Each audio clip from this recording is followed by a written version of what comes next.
Hey guys, welcome back to the channel. In today's video, I'm going to talk about our solar setup on our Grand Design 𝕉𝕼 15BH. Buckle up, Buttercup! I've had this camper for a short amount of time, but we have definitely put the miles on it. And the craziest part is we have not once camped at a specific campsite. We have not hooked up to electric. We have not hooked up to water. Now we have filled up the water tanks. And that's about it. And we've dumped the tanks. But we have not been to a camp spot and have not hooked up to electric. So you may be wondering, how have you survived 17 nights in a camper without electricity? Well, you know what? It's possible. What's great is this is the way it comes from the manufacturer. Grand Design puts a solar panel up there and wires everything to work off of solar power. And I probably shouldn't say everything because not everything works off the solar power. So the air conditioner does not. But living in Florida, that's something that, you know, we've talked about.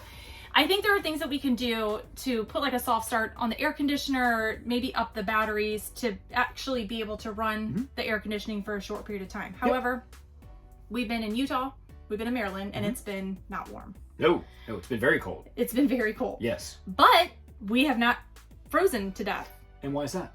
Because solar power. Ah, because the heat works Yes. off the solar power. And luckily, we've used the heat a ton in this thing, and it's never really given us any problems. Nothing. Now the heat comes from the propane. So this unit comes from the manufacturer with 2 propane tanks. We have done 17 nights of camping that has required heat. And even not just nights in here, but there were days where, you know, we had to heat the camper. We still haven't been through 1 propane tank. So it gets warm very quickly, and then it uses the solar power or the battery to blow that heat out. We haven't had any issues with running or draining the batteries, and one of the reasons why is because we did decide to upgrade to 2 batteries. And you can talk about that because I don't know much about the batteries or what you did. Sure. Well, I will tell you, since our style of camping here is more of the boondocking or not going to some of these RV parks, allowing me to put another battery basically in parallel just ensures the fact that if we're out here for long periods of time, you know, a tremendous amount of days, that the solar power gives us enough energy to run the lights, the refrigerator, the heat for, you know, days at a time without really having to worry about, if it's cloudy for a day, that it might not be able to replenish that 1 battery. So that's not necessarily a downfall. It's just something that we knew going into this that we were gonna be not using Right. It was just electricity. a precaution to do that. We decided to run parallel. Yeah, Why was that? Why have a spare when we can just run both of them at the same time? And,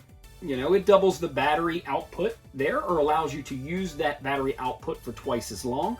And I mean, luckily we've had a couple of cloudy days, but for the most part, you know, it's been relatively sunny, and both of those batteries have charged to full capacity at the end of every single day, even if it wasn't just a bright sunny day. Yeah, I mean, there was 1 or 2 days in Utah where it was snowing. So we were really concerned. Like, we went up and cleared off the solar panel to make sure, you know, it got sun. It wasn't sunny at all that day. Nope. But we had enough power. And what's really nice with the control center, you're going to know how much power you have if you're getting low. But we never had any issues. So it broadens your horizon on what you're able to do. Us being off-road enthusiasts and content creators, we're out on the road a lot. Oh yeah. And staying hotel at hotel, number one, it's usually not as adventurous. We're very adventurous. We like to do things and explore. Having the camper and being able to go somewhere remote and maybe get some footage of the Bronco off-road, doing things that are miles and hours from civilization. Like, we had this. So we had a home base that maybe there wasn't a store close by, but we had food. Like, we always had a home base, and it just broadens your opportunities of adventures. And that's one thing that the kids love. The kids like going to RV parks or, you know, going to an actual camping spot. But you know what they really love? Mountain biking in a desert, or, you know, going somewhere where there's nobody else around. So, and there's just a piece about that, like just being around mountains and nothing. Absolutely. And it's just so quiet. Well, a couple of things just to kind of touch on with those statements is I know that this particular camper is a little bit smaller than, you know, maybe even some campers that you're used to. But as a fresh face coming into this thing, I get to see a couple of what I would consider benefits just from having kind of a smaller camper. So right off the bat, the fact that this thing is so well insulated, you know, and it's a small space. So like we were kind of talking about conserving power and being off the grid for long periods of time.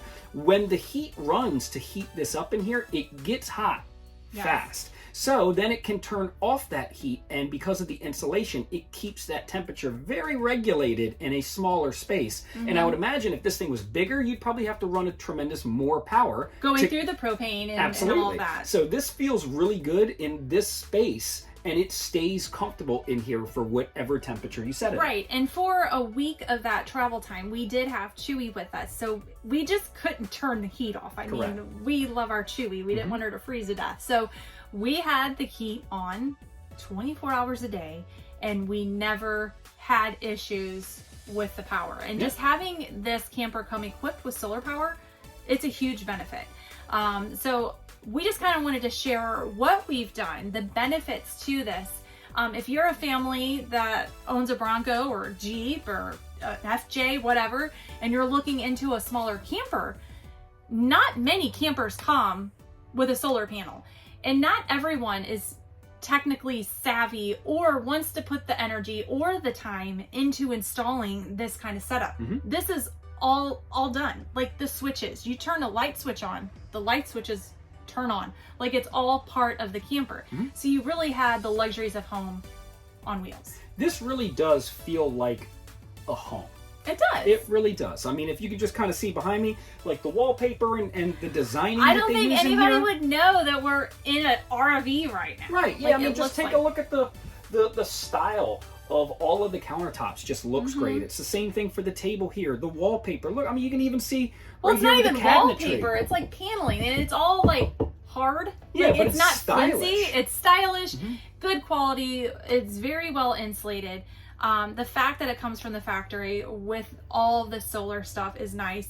You don't only have the control panel that shows you the level of power that you have, but there's a very in-depth solar controller down in the storage space below that gives you like the volts of the battery. I mean, he's more techie with that kind of stuff. Yeah, but it also shows you in real time, you know, what your battery levels are. It also shows you what kind of battery levels you have for when you want to switch over to the solar, and as it charges the battery, that you're making sure that you're charging the proper batteries the proper way. It also shows you the output in which, when the sun is out, how much voltage you're actually recharging that battery and with. that was very beneficial for us. We checked that quite often when we were in Utah to see like, hey, are we gonna have enough charge to get us through the night? And yeah, figuring it is a new camper and we're still kind of learning, you know, what it's like to stay in here, being able to monitor a lot of, you know, those numbers for you techie guys, it helps put your mind at ease to know that that solar panel is doing its job. It's charging the batteries properly and with enough cycle that I don't have to freak everybody out by saying, hey, so turn off the heat for a couple hours. I don't know how we're going to make it. And then for the females or for the people that just want to look at a thing inside to see what the battery level is, they have that too. That's what I went to. One other thing that we've been asked is, well, you may not have electric, you have solar power and propane for the heat, but what about showers? Can you still take warm showers? Yes, you can, because that runs off of the propane. It is a heater, and it's like instant heat. Able to take showers, never ran out of hot water, doesn't suck the power so bad. I mean, you're gonna have to take an RV shower. I don't think a 30-minute shower is wise just because of your water intake. I mean, if you're running off the freshwater tanks and you're filling up your gray tanks, you want to conserve that water unless you want to take trips back and forth to a dump station. So overall, dry camping is very easy to do with the AIM 15BH.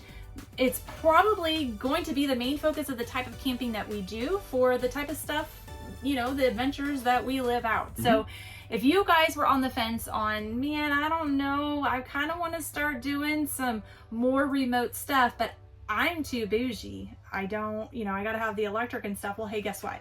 you can have the best of both worlds. What's funny is about bougie, I didn't know I was so bougie. Now that I have this as an option, I can't go back. Tent camping? Tent camping's a no-no for That's him. for He's the like, birds. no more. Mm-mm. But I'm very happy, and I'm sure you're happy. The kids are happy with the new camper. We absolutely love it. It has just been almost life-changing to be able to go back and do what we love to do, but be able to do it with the Bronco. Just a lot more adventures ahead. So we'll have a lot more videos on this camper as we use it more things that we learn, maybe more upgrades that we do to it to help fit our lifestyle more. But Grand Design hit it out of the park. I'm so happy that they finally came out with a camper that's towable by an SUV. But that's going to wrap it up for this video. Be sure to like and subscribe. More videos ahead. Until next time, buckle up, Buttercup.